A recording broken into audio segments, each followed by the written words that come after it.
Hi friends, എല്ലാവർക്കും നിമിഷാസ് കിച്ചണിലേക്ക് സ്വാഗതം. ഇന്ന് നമുക്ക് വളരെ എളുപ്പത്തിൽ തന്നെ നല്ല ടേസ്റ്റി ആയിട്ടുള്ള ലൂബിക്ക അച്ചാർ എങ്ങനെയാണ് തയ്യാറാക്കണേന്ന് നോക്കാട്ടോ. ലൂബിക്ക, ലൗലോലിക്ക, അങ്ങനെ പല സ്ഥലങ്ങളിൽ പല പേരുകളിലാണ് ഇത് അറിയപ്പെട്ടത്. ഞങ്ങളുടെ നാട്ടിലൊക്കെ സാധാരണ ഇതിനെ ലൂബിക്ക എന്ന് തന്നെയാണ് കേട്ടോ പറയാ. അപ്പോൾ സാധാരണ ഉണ്ടാക്കുന്നതിൽ നിന്ന് വ്യത്യസ്തമായിട്ടാണ് ഇന്ന് ഞാൻ തയ്യാറാക്കുന്നത്. ലൂബിക്കും ഈന്തപ്പഴവും കൂടി ചേർത്തിട്ടാണ് തയ്യാറാക്കുന്നത്.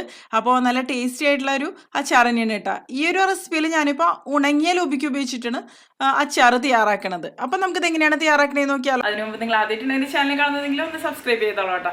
സബ്സ്ക്രൈബ് ചെയ്താൽ മാത്രമാണ് ഞാൻ ഇനി അപ്ലോഡ് ചെയ്യാൻ പോകുന്ന വീഡിയോസിൻ്റെ നോട്ടിഫിക്കേഷൻസ് ഒക്കെ തന്നെ നിങ്ങൾക്ക് കിട്ടുള്ളൂ കേട്ടോ.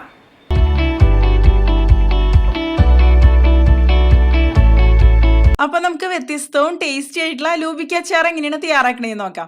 അതിന് വേണ്ടിയിട്ട് ഞാനിപ്പോൾ ഇവിടെ എടുത്തിരിക്കുന്നത് ഉണങ്ങിയ ലൂബിക്കാണ് കേട്ടോ. അപ്പോൾ എനിക്കിവിടെ സാധാരണ ലൂബിക്കൊന്നും അങ്ങനെ കിട്ടാറില്ല. ഇത് നാട്ടിൽ നിന്ന് അച്ഛൻ കൊറിയർ ചെയ്ത് തന്നതായിരുന്നു. അപ്പം കൊറോണയ്ക്കൊക്കെ മുമ്പ് തന്നെ തന്നതായിരുന്നു. അപ്പോൾ കുറേ നാളെ എൻ്റെ കയ്യിൽ ഈ സംഭവം ഇരിക്കണത്. അപ്പോൾ എന്തായാലും ഇത് തയ്യാറാക്കാമെന്ന് വിചാരിച്ചു. അപ്പോൾ ഇപ്പോഴാണെന്നുണ്ടെങ്കിൽ ഇപ്പോൾ നാട്ടിലൊക്കെ ലൂബിക്കയുടെ സീസൺ അല്ലേ. അപ്പോൾ എല്ലാവർക്കും ഈസി ആയിട്ട് തന്നെ തയ്യാറാക്കാൻ പറ്റും. ഞാൻ അതിന് വേണ്ടിയിട്ട് ഒരു കടായി എടുത്തിട്ടുണ്ട് കേട്ടോ. ഇതിലേക്ക് ഒരു 1/4 കപ്പ് നല്ലെണ്ണയാണ് ഞാൻ എടുത്തിരിക്കുന്നത്. നല്ലെണ്ണ എന്ന് പറയുമ്പോൾ എള്ളെണ്ണ കേട്ടോ. അച്ചാറുണ്ടാക്കാൻ ഏറ്റവും ബെസ്റ്റ് നല്ലെണ്ണ തന്നെയാണ്. ഇനി എണ്ണ നന്നായിട്ട് തന്നെ ഒന്ന് ചൂടായിട്ട് വരട്ടെ. ഇപ്പോൾ വെളിച്ചെണ്ണയൊക്കെ ഉപയോഗിച്ചിട്ട് നമ്മൾ അച്ചാർ തയ്യാറാക്കുമ്പോൾ അത്രയ്ക്ക് അധികം നാളത് കേടുകൂടാതെ ഇരിക്കില്ല. ഇതിലേക്ക് നമുക്ക് 1 ടീസ്പൂൺ കടുക് ചേർത്ത് കൊടുക്കുക. കടുക് നന്നായിട്ടൊന്ന് പൊട്ടി വരട്ടെ കേട്ടോ. ലൂബിക്ക നമ്മൾ പല രീതിയിൽ അച്ചാർ തയ്യാറാക്കാറുണ്ട് അല്ലേ.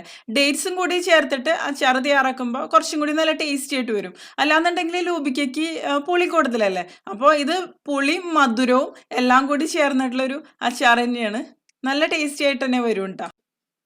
ഇനി ഇതിലേക്ക് നമുക്ക് വെളുത്തുള്ളി ചേർത്ത് കൊടുക്കാം കേട്ടോ. വെളുത്തുള്ളി ഇഷ്ടമില്ല എന്നുണ്ടെങ്കിൽ നിങ്ങൾക്ക് സ്കിപ്പ് ചെയ്യാം. ഞാനിപ്പോൾ എന്തായാലും ചേർത്ത് കൊടുക്കുന്നുണ്ട്. കറക്റ്റായിട്ട് അങ്ങനെ അളവൊന്നുമില്ല കേട്ടോ. നമ്മുടെ ഇഷ്ടത്തിനനുസരിച്ച് ചേർത്ത് കൊടുക്കുക. ഞാനിപ്പോൾ 1 പിടി വെളുത്തുള്ളിയാണ് എടുത്തിരിക്കുന്നത്. ഞാനിത് മുറിച്ചിട്ടൊന്നല്ല കേട്ടോ ഇട്ട് കൊടുക്കുന്നത്, മുഴുവനോട് കൂടി തന്നെയാണ്. അതെനിക്ക് കൂടുതൽ ടേസ്റ്റി ആയിട്ട് തോന്നാറ്. ഇനി വെളുത്തുള്ളി ഒന്ന് ചെറുതായിട്ടൊന്ന് വഴന്ന് വരട്ടെ. ഒരുപാട് അങ്ങോട്ട് ഫ്രൈ ചെയ്തെടുക്കണ പോലെ അങ്ങനെയൊന്നും ചെയ്തെടുക്കേണ്ട ആവശ്യമില്ല കേട്ടോ. അപ്പോൾ ആ ചെറുതി ഇറക്കുമ്പോൾ അത്രയ്ക്കൊരു ടേസ്റ്റി ആയിട്ട് വരില്ല. ഇപ്പോൾ കണ്ടില്ലേ. ഇനി ഇതിലേക്ക് നമുക്ക് ഒരു മീഡിയം സൈസിലുള്ള ഒരു കഷ്ണം ഇഞ്ചി നല്ല ചെറുതായിട്ട് തന്നെ മുറിച്ചതും കൂടി ഇതിൻ്റെ കൂടെ തന്നെ ചേർത്ത് കൊടുക്കുക. ഇനി ഇത് രണ്ടും ഒന്ന് വഴന്ന് വരട്ടെ കേട്ടോ. പിന്നെ ഇതിലേക്ക് നമ്മുടെ എരിവിനനുസരിച്ചുള്ള പച്ചമുളക് ചേർത്ത് കൊടുക്കുക. ഞാനിപ്പോൾ ഒരു 2-3 പച്ചമുളകാണ് കേട്ടോ ഇതിലേക്ക് ചേർക്കണത്. പിന്നെ കറിവേപ്പില എല്ലാം കൂടി നന്നായിട്ടൊന്ന് ഇളക്കി കൊടുക്കാം കേട്ടോ. വെളുത്തുള്ളിയൊക്കെ ഒന്ന് ചെറുതായിട്ടൊന്ന് കുക്കായിട്ട് വന്നോട്ടെ. ഒന്ന് വഴന്ന് വരണം, അത്രേ തന്നെ മതി. ഇപ്പോൾ കണ്ടില്ലേ, ഇതെല്ലാം അത്യാവശ്യത്തിനൊന്ന് വഴന്ന് വന്നിട്ടുണ്ട് കേട്ടോ. ഇത് മതി. ഇനി നമുക്കിതിലേക്ക് നമ്മുടെ എരിവിനനുസരിച്ചുള്ള മുളക് പൊടി ചേർത്ത് കൊടുക്കാം കേട്ടോ. ഞാനിപ്പോൾ കാശ്മീരി മുളക് പൊടിയാണ് ചേർത്ത് കൊടുക്കുന്നത്. ഞാനൊരു 3 ടേബിൾ സ്പൂൺ അളവിലാണ് ചേർത്ത് കൊടുക്കുന്നത്. നിങ്ങൾക്ക് ഇതിനേക്കാളും കൂടുതൽ സ്പൈസി ആവണമെന്നുണ്ടെങ്കിൽ കൂടുതൽ അളവിൽ തന്നെ മുളക് പൊടി ചേർത്ത് കൊടുക്കാം കേട്ടോ. പിന്നെ ഒരു 1/4 ടീസ്പൂൺ മഞ്ഞൾപ്പൊടി കൂടി ഇതിൻ്റെ കൂടെ ചേർത്തിട്ട് എല്ലാം കൂടി നന്നായിട്ട് തന്നെ ഒന്ന് മിക്സ് ചെയ്ത് കൊടുക്കുക. എണ്ണയിലേക്ക് നമ്മളിത് ചേർത്ത് കൊടുക്കുന്ന സമയത്ത് ലോ ഫ്ലെയിമിൽ തന്നെ വെച്ച് കൊടുക്കാം കേട്ടോ. അല്ലാന്നുണ്ടെങ്കിൽ പൊടികളൊക്കെ പെട്ടെന്ന് തന്നെ കരിഞ്ഞു പോകും. ഇനി ഇതൊന്ന് മിക്സ് ആയിട്ട് വരട്ടെ. അതായത് ഈ പൊടികളുടെയൊക്കെ പച്ചമണം ഒന്ന് മാറി വരണം. അത് പെട്ടെന്ന് തന്നെ മാറി വരും. നമ്മൾ എണ്ണയിലേക്കല്ലേ ചേർത്ത് കൊടുക്കുന്നത്. പിന്നെ ഒരു 1/4 കപ്പ് വിനാഗിരിയാണ് ഞാനിതിലേക്ക് ചേർത്ത് കൊടുക്കുന്നത്. ഞാനിപ്പോൾ ചേർത്ത് കൊടുത്തിരിക്കുന്നത് കോക്കനട്ട് വിനിഗറാണ് കേട്ടോ. ഏത് വിനാഗിരി വേണമെന്നുണ്ടെങ്കിലും നമുക്ക് ചേർത്ത് കൊടുക്കാം നമ്മുടെ ടേസ്റ്റിനനുസരിച്ച്. ഇപ്പോൾ വൈറ്റ് വിനിഗറൊക്കെ ആണെന്നുണ്ടെങ്കിൽ കുറച്ചും കൂടി സ്ട്രോങ് ആയിരിക്കുമല്ലോ.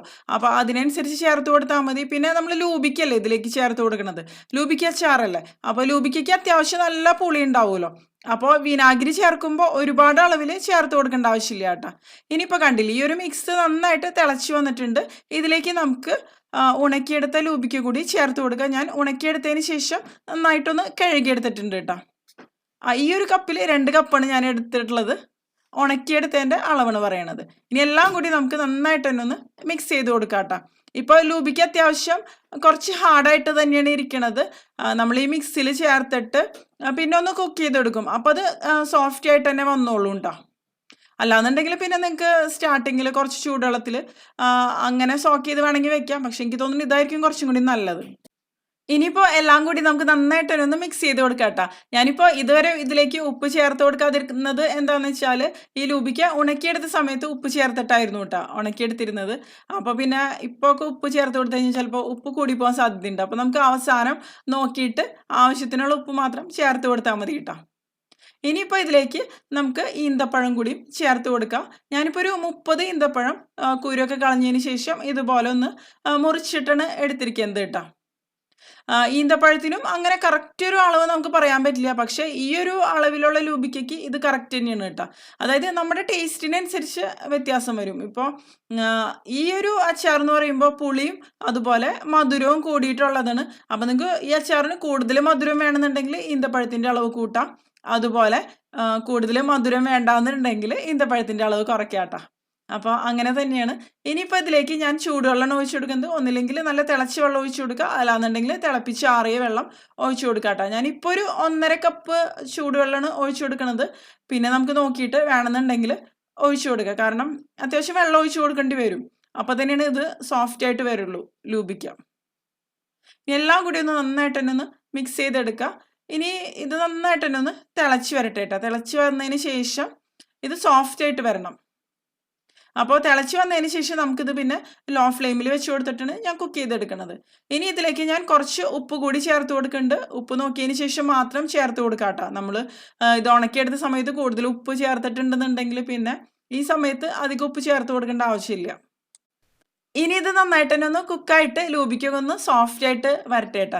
അപ്പോൾ ഞാൻ യൂട്യൂബിൽ ഈ ഒരു റെസിപ്പി നോക്കിയ സമയത്ത് ഇതുവരെ ആരും ചെയ്ത് കണ്ടില്ല. ലൂബിക്ക അച്ചാർ പലരും ചെയ്തിട്ടുണ്ട്, പക്ഷേ ലൂബിക്ക ഈന്തപ്പഴം അച്ചാർ ഇതുവരെ ആരും ചെയ്ത് കണ്ടില്ല കേട്ടോ.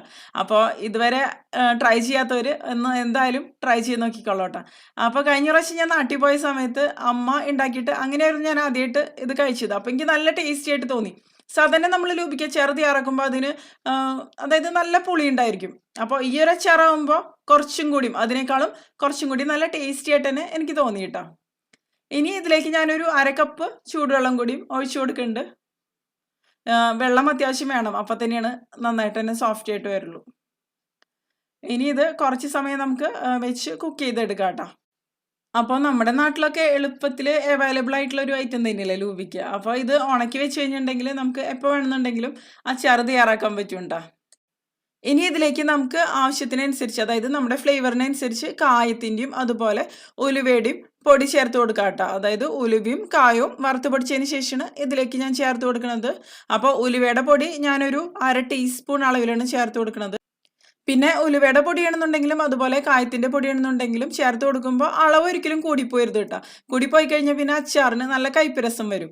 ഞാനിനി കായത്തിൻ്റെ പൊടിയും ഒരു 1/2 ടീസ്പൂൺ അളവിൽ തന്നെയാണ് ചേർത്ത് കൊടുക്കുന്നത്. ഇനി എല്ലാം കൂടി നന്നായിട്ട് തന്നെ ഒന്ന് മിക്സ് ചെയ്ത് കൊടുക്കുക. ഉലുവയും കായൊക്കെ ചേർക്കുമ്പോൾ തന്നെയാണല്ലോ അച്ചാറിന് നല്ലൊരു മണവും അതുപോലെ നല്ലൊരു ടേസ്റ്റും വരുള്ളൂ.